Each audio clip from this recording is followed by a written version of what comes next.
Somewhere in the hills outside Los Angeles, there's a piece of land Kurt Russell still owns. It's not a house, not a ranch, not anything you'd notice driving past. It's an empty acre, and from that acre, you can look down over Boot Hill, the old cemetery in Tombstone, Arizona, where the gunfighters of the American frontier are buried. Val Kilmer bought that land for him more than 30 years ago. And Kurt Russell has never once thought about selling it, because the man who gave it to him isn't here to ask about it anymore. When the cameras finally came for Kurt Russell after Val's death, he didn't give them the polished, safe kind of tribute Hollywood usually hands out. He gave them something closer to a confession. He talked about a friend he had actually known, flaws included, brilliance included, and one final conversation that never left him. This is that story, told the way he told it, in his own time, on his own terms. Kurt Russell was born in March of 1951, in Massachusetts, into a household where show business wasn't a dream, it was just the family trade. His father had been a professional ballplayer and a working actor, someone who understood both worlds from the inside. By the time Kurt was a small child, the family had relocated to California, and by 12 years old, he wasn't doing background work or bit parts. He was the lead of his own television western. 12 years old, carrying a show. Through his teenage years, he became one of the recognizable faces under contract to Disney, the clean-cut kid in the clean-cut movies that ran on Saturday afternoons across America. It made him known. It also nearly boxed him in for good. He wasn't afraid of the work. He was afraid of being permanently defined by it. In the background, he was also playing minor league baseball, seriously enough that it looked, for a while, like it might become his actual career, until an injury to his shoulder closed that door. So he turned back toward acting, except this time, he wanted to do it as himself, not as the version the studio had built. The real turn came in 1979, when a director named John Carpenter took a chance on him for something nobody expected, playing Elvis Presley in a television film. It shouldn't have worked.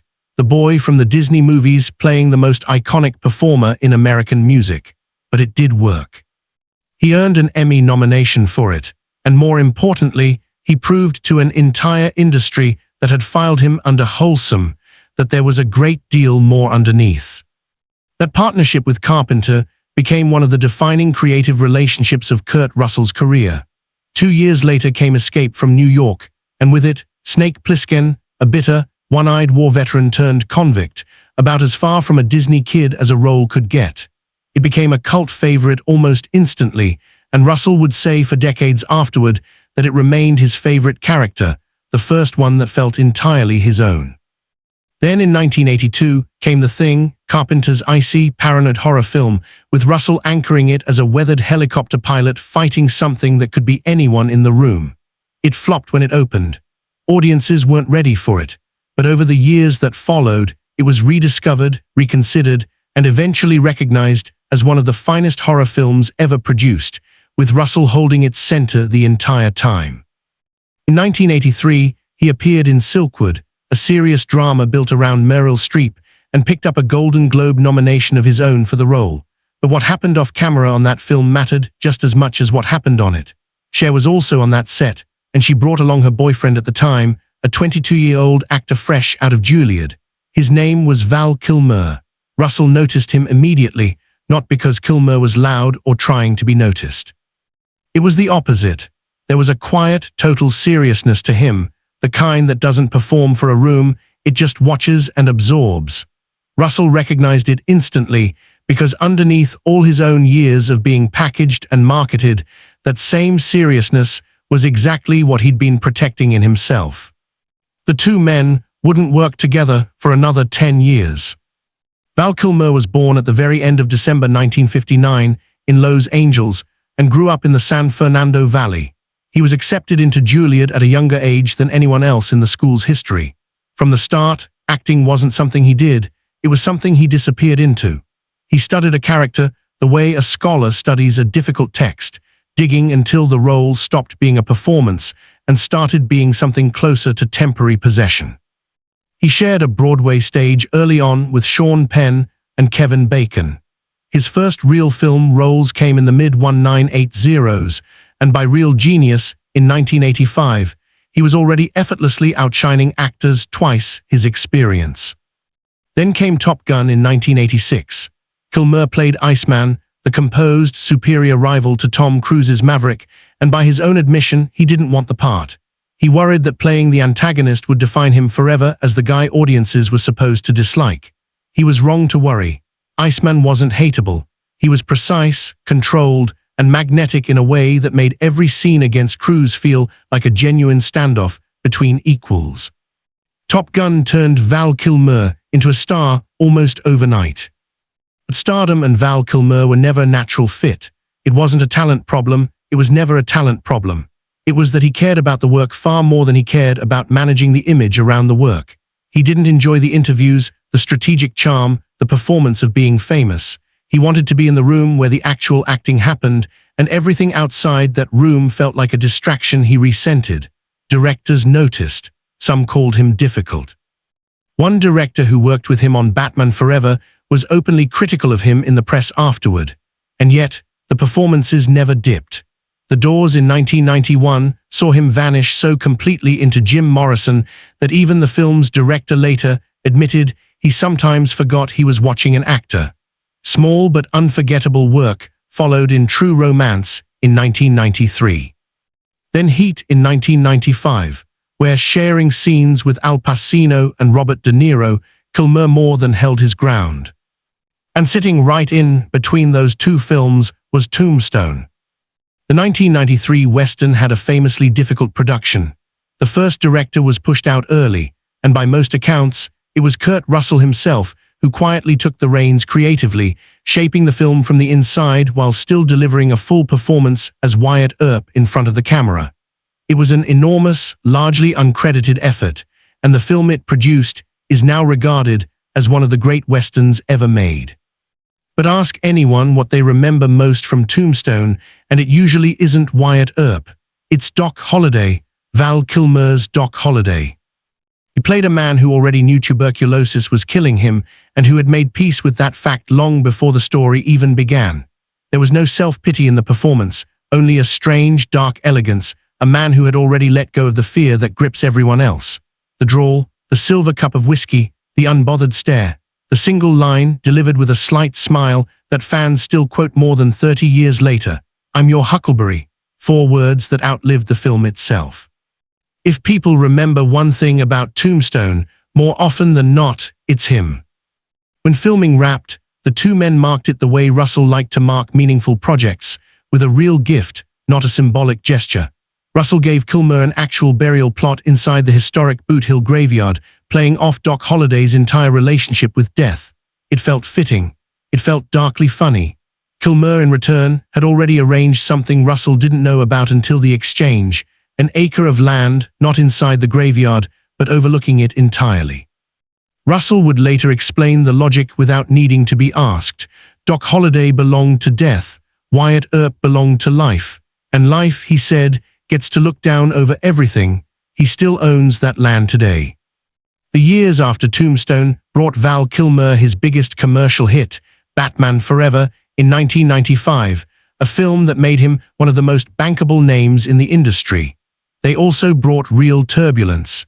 He didn't return for the sequel, replaced amid reports of serious conflict on set. The following year, The Island of Dr. Moreau became one of the most chaotic productions in modern Hollywood history, and by then, Difficult had attached itself permanently to his name in industry conversations. But so had Brilliant, and both labels somehow kept being true at the same time. He kept working through the 2000s, delivering performances that never lost their sharpness, even as his reputation grew more complicated. Then, in 2014, came a diagnosis that changed everything: throat cancer.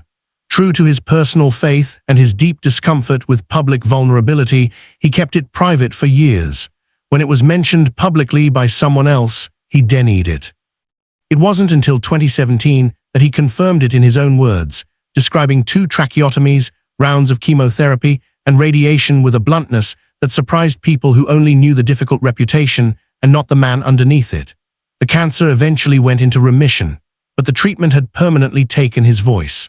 The same instrument that had brought Iceman and Doc Holliday and Jim Morrison to life was reduced to little more than a whisper. He wrote, in his own words, that simply being understood when he spoke had become a daily struggle. He didn't stop working. In 2021, a documentary called Val was released, built almost entirely from decades of home footage. Kilmer had been quietly recording his entire life. Because he could no longer narrate it clearly himself, his son gave voice to his words. It remains one of the most unguarded things ever put to film about him: the obsession, the joy, the doubt, and finally, the illness laid completely bare. A year later, Tom Cruise fought to bring him back for Top Gun: Maverick. Kilmer returned as Iceman, 36 years after the role he'd once been talked into against his own instincts. In one brief scene, Iceman and Maverick set down every year of rivalry between them and simply say goodbye. His lines had to be digitally reconstructed because he could no longer speak them himself. Nobody watching it in the theater knew they were witnessing an actual farewell. It was his final film. 3 years before Val Kilmer died, Kurt Russell went to see him. Not for an interview, not for a project, just to sit with an old friend. He would later describe how hard it was for Val to get words out, and how, despite that, he still had things worth saying, and even a bit of his old humor still intact. At one point in that visit, Val looked at him and said something Russell never forgot. He said that looking back, he probably could have been a little kinder to a few more people along the way, and then he laughed about it, not bitterly, just honestly, the way people sometimes can only be honest once the performance of being fine has finally dropped away. Russell has said since that everyone carries their full self, every side of it, and that nobody walks out of this life untouched. He said Val was, at the core of it, simply a good man, and that if anyone deserved peace at the end, it was him. Val Kilmer died on April 1, 2025, in Los Angeles with his family close by. He was 65 years old. The cause was pneumonia, the final chapter of a long recovery from the throat cancer that had already taken so much from him. His 2 children, who had stood by every part of the journey, the stardom, the difficulty, the illness, and the quiet grace of his later years, were there through all of it. The tributes poured in from across the industry within hours, but it was Kurt Russell's words that carried the most weight, because they didn't sound like a tribute at all. They sounded like a man simply telling the truth about someone he had actually known, someone complicated and talented and occasionally difficult and ultimately good. He talked about the gifts they'd exchanged 3 decades earlier. He talked about that last visit and the handful of words Val had said with a small laugh at the end of it. And somewhere in Los Angeles, that acre of land is still his, still overlooking Boot Hill, still a gift from a man who understood, even back in 1993, that life is the thing that gets to look down over everything else. Val Kilmer seemed to understand that too in the end. It was maybe the truest thing about him, the part that outlasted the reputation, outlasted the illness, the part still living in every performance he left behind. Every time someone watches Tombstone or Top Gun or The Doors, that part of him is still right there, exactly as sharp as it ever was.